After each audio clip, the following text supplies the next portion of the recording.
Sometime in 1903, just a few months before passing out from the town high school, Ramanujan came across a book titled A Synopsis of Elementary Results in Pure and Applied Mathematics, written by George Carr. In essence, this book was a compilation of about 5,000 equations, theorems, formulae, geometric diagrams, and mathematical facts. One could only guess the effect of a book like this on a mediocre or even a normally bright student. But in Ramanujan, it had ignited a burst of fiercely single minded intellectual activity. Until then, he would keep mathematics in balance with the rest of his life. But from then, he was ensnared by pure mathematics and had lost interest in everything else. The book is not in any sense a great one, but Ramanujan has made it famous, someone would later say of it.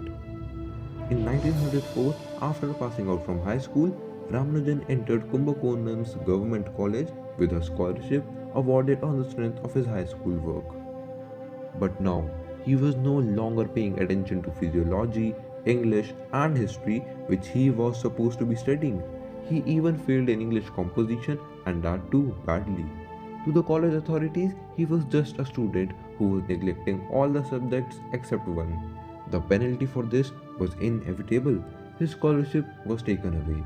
Knowing that he had lost his scholarship and his parents were under a heavy financial burden, Ramanujan felt pressure to do well in other subjects, yet he did not want to leave mathematics aside for their sake. He was torn and miserable.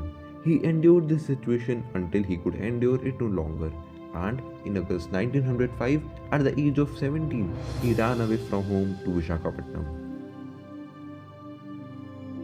In early 1906, at the age of 18, Ramanujan aimed to be a student at Pasyapas College. A year after his failure in Kumbakonam, he was giving college another try in Madras. When Ramanujan showed his notebooks to his new maths teacher, the teacher was so impressed that he introduced Ramanujan to the principal, who on the spot awarded him a partial scholarship.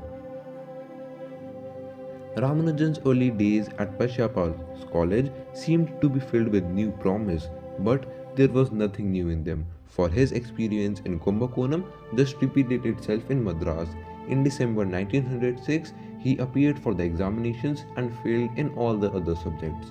The following year, he attempted again and failed again. In 1904 and 1905 at Government College Kumbakonam, and in 1906 and 1907 at Pasyapas College Madras, Ramanujan floundered mostly out of school, without a job, without a degree, and without contact with other mathematicians. For 5 solid years before 1909, he was left alone to pursue mathematics.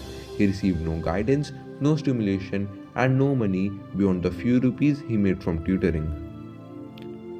But from the other point of view, it would not be wrong to call them the carefree days before 1909, because in a sense they actually were.